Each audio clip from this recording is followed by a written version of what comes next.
So hello there guys and welcome, it is Niran here, and today it is time for me to welcome you to yet another episode of our FIFA 17 career mode here with Hull City. I do believe this is the 23rd episode of the series, which is pretty cool because it's only like mid-November. We've already got like this far into the series. Again, we're still going to be in September, although we will just about finish it up actually and move into October, but all three games are in the same month and again in a week-long period. We've got a very big cluttering of games at the moment. We've got Crystal Palace in the EPL, Real Madrid in the Champions League, what a baptism of fire to European football this has been, and then Arsenal in the third and final game of the episode in the EPL. Just quickly wanted to take you guys through the objectives before we get into any games in this episode, and you can just see them in a little bit more detail.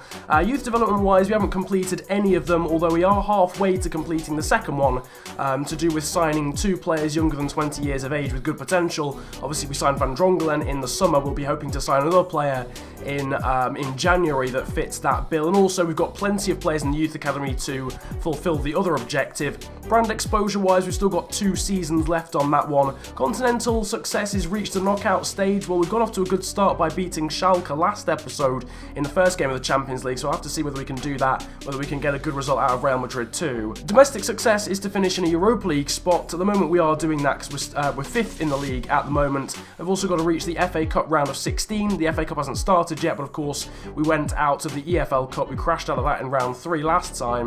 Financially, we did unfortunately fail the £25.5 million profit by the end of the first transfer window objective, which was, to be quite honest with you, ridiculous anyway. We were never going to be able to do that. We have got the other one, which is to finish with £17 million unspent allocated funds. At the moment, we've got £12 million in terms of unspent current funds, so it's looking alright. We might be able to do that, I'm not entirely sure. Now though, it is time for the first game of today's episode, away from home against Crystal Palace at Selhurst Park in the EPL. You can see the squad there in the background, Walen, Cyprian and Onyinye Ndidi. I don't know why I keep calling him Wilfred. They're in central midfield. Marvin Stefaniak there at left wing, and Sonjust is back in after Curtis Davies' mishaps in the EFL Cup. Crystal Palace, who have provided interesting games against various career mode teams in the past. I remember playing them back on FIFA 15. They slammed me 5-2 when I was on Aston Villa career mode. Or was that FIFA? No, that was FIFA 14 career mode, sorry. Obviously they're a team in the Champions League. They managed to provide a shock, much like we did as well. Obviously we won the league, but Crystal Palace getting into Champions League was an incredible feat of its own. Also, it's worth noting this is the first gameplay that I'm getting after the new patch, so I'll have to see whether the game plays any different. No room on the bench for Shea Adams, Robert Snodgrass or Jake Livermore, which really shows the depth that we've got in this squad now. And we're going to need that given the amount of games we've got coming up in the next 7 days. Ball's going to come in though from Cosiello. It's onto the head there of someone. It's off the crossbar and it's on the rebound, and Tep puts it over. It was Michael Keane who hit the woodwork initially. What a header that was. It bounced down onto the line and somehow Tep has managed to put it over from there. Now it's Hernandez. The run being made by Ndidi. He's got shot power. He goes for the strike, but it's just wide. He's not scored many times in this series, but he has got good shot power. I think in real life, I remember doing a video where he's in players to watch out for. I think he burst onto the scene for Genk by scoring like a 40-yard volley or something. So he does definitely have the shot power. I don't know about the long shot actual accuracy, but he definitely has the power. I was questioning whether maybe the gameplay had changed too much. Here's Stefaniak going for a strike. What a save that was from Mondonda, low there to his left-hand side. Great one-handed save to deny Stefaniak there. But quickly, as I was just saying, it does feel a little bit more like FIFA 16 gameplay right now. To be quite honest with you, I have no idea what to do here. I'm just gonna pass this forward and really hope it gets to Stefaniak. Oh no, it goes to Sonjust. That works though. Back to Stefaniak, who goes for the strike. Great save from Mondonda. Cosiello's going to swing this in. It's towards Keane again. This time it doesn't reach his head. It's fallen to Valkvist, so he's gone for the strike. It's fallen to Ntep, who puts the ball in afterwards. Sorry for the failure in commentary then, I wasn't really expecting it to happen, but Linus Valkvist with the shot. It's fumbled by Steve Mondonda, and Paul Georges Ntep is there to tuck in the rebound. Big shout out as well to good old Linus Valkvist for the very, very, very good half volley. For a right back is Valkvist. Now Cyprian to Ndidi, goes for the first time, strike off the crossbar. What an attempt that was. Oh my goodness me. So Hernandez comes off for the Iranian Messi himself, as he's apparently known. I haven't made that up. He is actually genuinely known as that, apparently. Back to Cyprian again. Again, some more keep ball going on here. And Ndidi to Azmoun. What a finish that is. He's only just come on. That's his first touch of the game. Sardar Azmoun has put the ball into the back of the net. And this is literally, it's his first touch. It's literally, he hasn't touched the ball. This is literally his first touch. Off balance, curls it in. That is such a nice finish. Oh my goodness me. That is a great finish. Mandanda doesn't even, I don't think two Mondandas would have saved that. Finally, some good passing play here from Palace has allowed Joel Ward to go forward. Thankfully, he stays up. It has fallen to Benteke, though. Great reverse pass to Kabaye, but great save from his countryman, Yohan Cardinal. We can bring the ball away on the counter-attack here with Onyinye and Ndidi, and there's a big counter-attack going on. Rusnak's found Sardar Azmoun. Can he get a second goal of this game as a substitute? No, he can't. He's put it wide. I was literally about to celebrate and answer my own question. Unfortunately, I went a little bit too far. This was probably my fault, to be quite honest with you, because I took the extra touch. He's going to try and find them. Cardinal will get there, though, comfortably, and can then roll the ball out. Can he? No, he can't. That's the wrong player. It's the Townsend. Great save, though, from Cardinal. And why are you angry, Johan? You're literally, that was your fault. I was trying to find someone else. Right, Mondanda's forward again. Can we score I mean, well, we've got to defend this for a start. Cardinal gets there, punches it clear. As far as Pape Soare, Azmoun has got there, though. He's got Rusnak in support. Can Rusnak fight? Oh, well, Rusnak's going to be able to just run in on goal. Rusnak's going to be able to run in on goal, even. And he should be able to get his first goal for the team, and he does so. A little skill finish. I remember doing this in Leicester career and missing from like 2 yards out, so I had to make sure he scored. Albert Rusnak gets his first goal for the club, and it is potentially the easiest goal you'll ever see. There it is then, full time, the end of the game. A very decent result in the end. And a pretty easy one, to be quite honest with you. Palace offered really no real threat at all. Man of the match goes to Onyinye and Ndidi. Pretty fair enough, to be honest with you. 9 rating for him. 8.9 as well from Azmoun off the bench. 8.3 for Ntep and 8.5 for Rusnak, who only played the last 18 minutes of the game. Time then for the big one today. We didn't think we'd be in the Champions League in Season 2. Let alone did we think we'd be playing teams like Real Madrid in the Champions League in Season 2. But here we are, facing them at the KC Stadium. The whole fans are about to get treated, whatever the circumstance. If we lose, then they've been treated to some incredible Real Madrid football. If we win, then they'll be in utter ecstasy that we've beaten such a huge team, a huge force. And oh my goodness me, have Saint-Just and Michael Keane got a job on today. To be quite honest with you, to be fair, there's a lot of players in this side that probably didn't think they'd be playing Real Madrid in, a season or two from now. Ebenezer Afori, a year ago, was playing for AIK in the Swedish league. Now he's playing Real Madrid. Linus Volkvist last year was playing for Norrköping. Now he's playing against Real Madrid. Onyinye and Ndidi was playing for Genk in Belgium, and now he's playing Real Madrid. We're going to come out fighting. We're going to do our usual attacking style. We're not going to be afraid of them. And already we're in a very good position. Bailey's going to fire this one across. The deflection could have gone anywhere, but in the end it falls kindly for Real Madrid. The fullbacks have got a job on today, haven't they? Linus Volkvist was playing for Norrköping 2 seasons ago, and now he's defending against Cristiano Ronaldo on the same wing as the Portuguese legend. Linus Volkvist is not going to be allowing Cristiano Ronaldo to phase him. He goes in for the challenge and he wins the ball. Well done. Well done, laddie Jim. Real Madrid, unsurprisingly, are quite difficult to break down. Let's be honest, they've got one of the best defences in the world. They've got one of the best squads generally in the world. But at half-time, against Real Madrid at the KC Stadium, it's not been a classic, but it's been a very good performance from us so far. It is 0-0 and goalless here. You won't be surprised to hear that Real Madrid won their first game of this group stage as well against Roma. I think they beat them 3-1. Yeah, I mean, we've started off well. We did well against Schalke. Modric, though, running through here and doing an amazing job. What a save, though, from Cardinal. Really gymnastic stuff. Is back to Modric again. Can we win the ball back off him? Yes, we can. Saint-Just will bring it away. Oh, brilliant attempted flick there by Ronaldo, but it's brilliantly cut out as well by Volkvist, who is having a field day against Ronaldo currently. And then finds Ntep over the top. He's really developing. He's probably the most developed player from last season so far. Hernandez has got a run being made here by Cozero, who goes for the strike. He had to, really. He was being closed down by Carvajal or Ramos, I think. Here is Ronaldo. Can Volkvist get there? Yes, he can.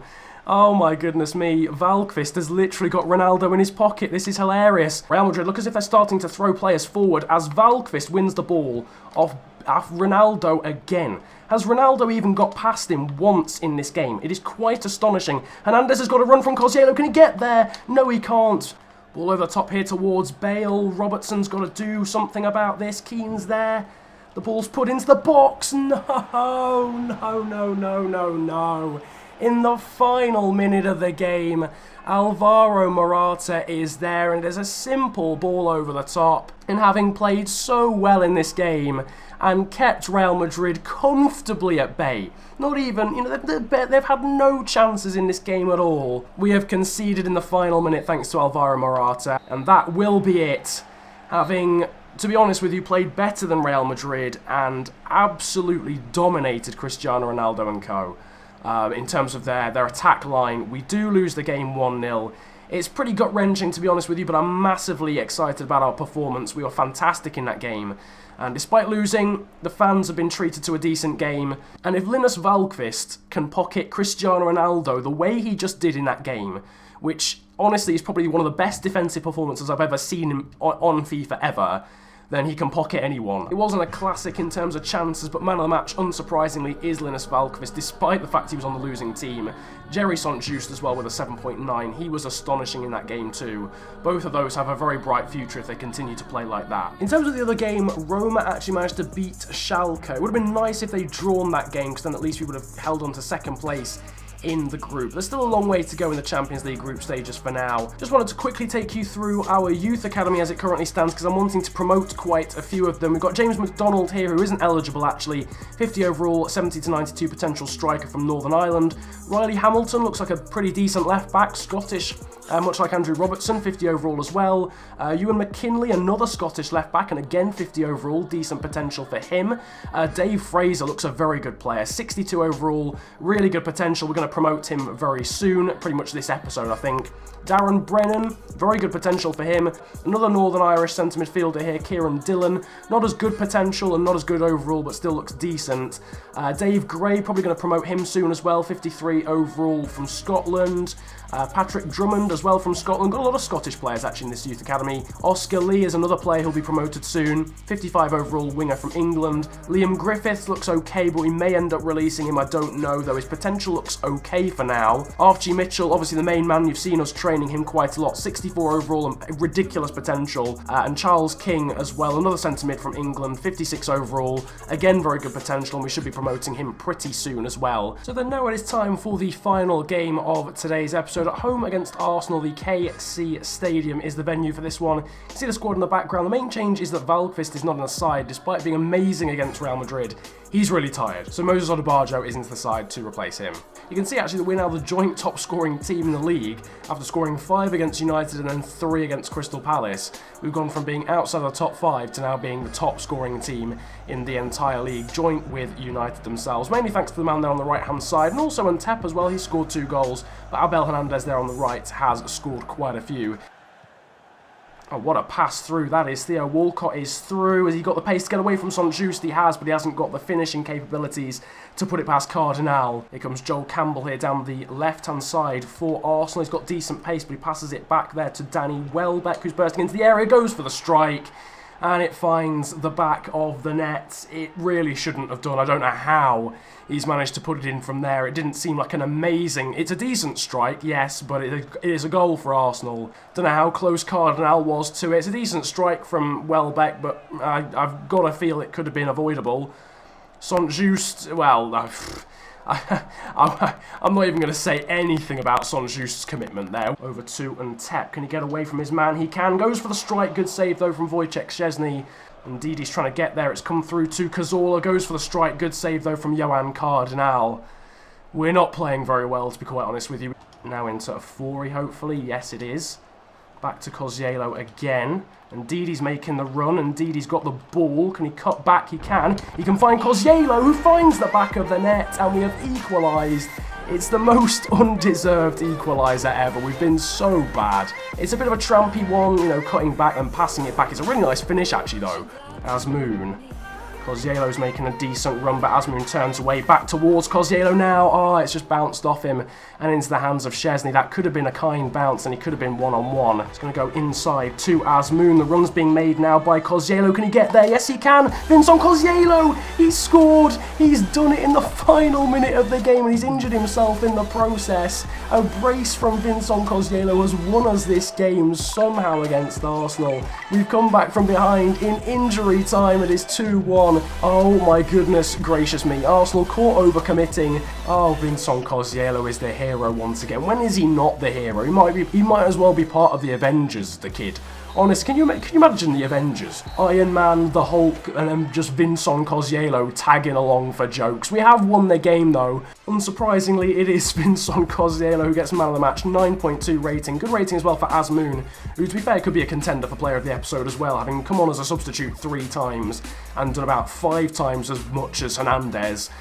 He could well be a contender. And Didi 8.2 rating, Keane with an 8.1. Afori as well did well until he was substituted. Here is the table then after today's episode. We have actually gone back to the top of the league, but quite a few of the teams behind us have got a game in hand, so I don't think that'll last. But that result against Arsenal then doing us the world of good, now up onto 15 points. We have fully kick-started our season, in the EPL at least, in the last 2 episodes. You can see down at the bottom of the table, Norwich, Everton and Sheffield Wednesday haven't had the greatest start of the season. In the background now, though, you can see the Hall of Fame, and you'll notice there's 2 new additions, youngest goal scorer and youngest appearance maker or youngest player to play for the club. There'll be loads of new stats and stuff added to the Hall of Fame every sort of few episodes, but these are the first 2 that I decided to add. If anyone else has got any ideas, then drop them in the comment section. For now, I don't actually know who holds those records because I haven't researched it yet, but you'll be able to see it on the screen, as well as all the other stuff. Obviously the fact that Hernandez is still top goal scorer, Kozielo still has the most assists, although he was scoring a few goals in today's episode and doing a different job instead. Clean sheets is still owned by David Marshall, but Johan Cardinal is approaching him quick on that one, and we'll have to wait and see whether some of the other ones change over time.